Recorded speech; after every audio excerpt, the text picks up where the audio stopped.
Good morning mga boss. So, ayan.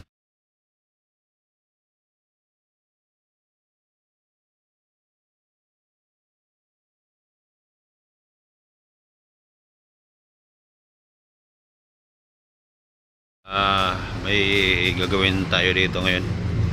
Si Hyundai Ion. Ayan. So, ito ay tumirik sa takbo, no?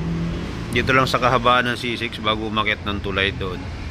So, nagpagas lang daw sila tapos pagkatapos ng pagas, bumiyahe, ano? Mas biglang tumirik na lang. Nirescue natin kahapon. So, pagdala sa shop, chinik. Ayan. Putol ang timing belt. Ayan, no?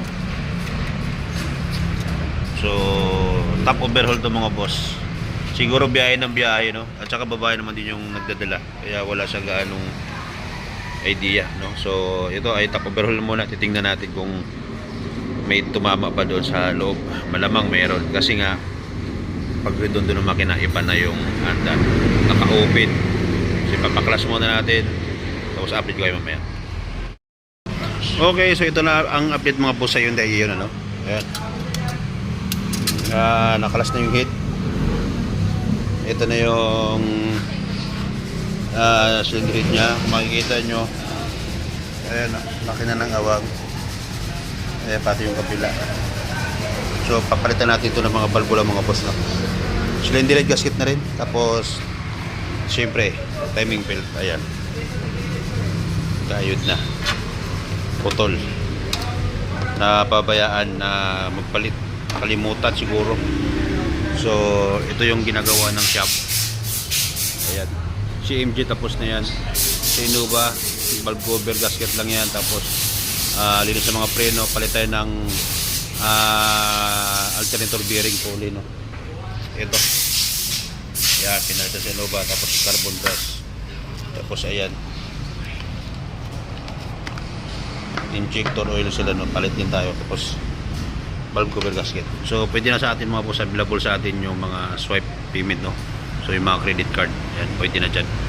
Narin na tayo, available na tayo dyan. So sa mga gusto magpagawa pero walang cash, available tayo dyan. Good morning mga boss. Ayan, no?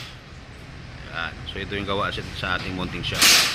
Meron tayong ginagawang under chassis dito, jack, mga boss, ano? So tapos itong cherry naman, susunod natin yan, under chassis din. Ito si Hyundai Ion ay nandito na yung pyesa para sa top overhaul mga boss, no? So ito na yon. Ayan, lahat ng pyesa ni Hyundai.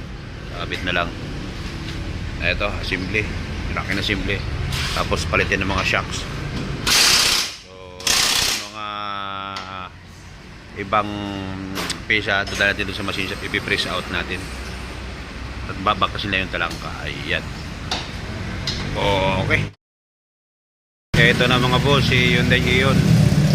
Nabuo na po yan, umaandar na yan, kaya kinakarwas na.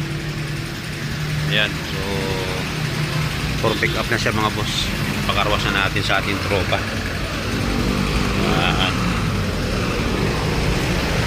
Ito po yung naputulan ng timing belt, no? Buo na po yan.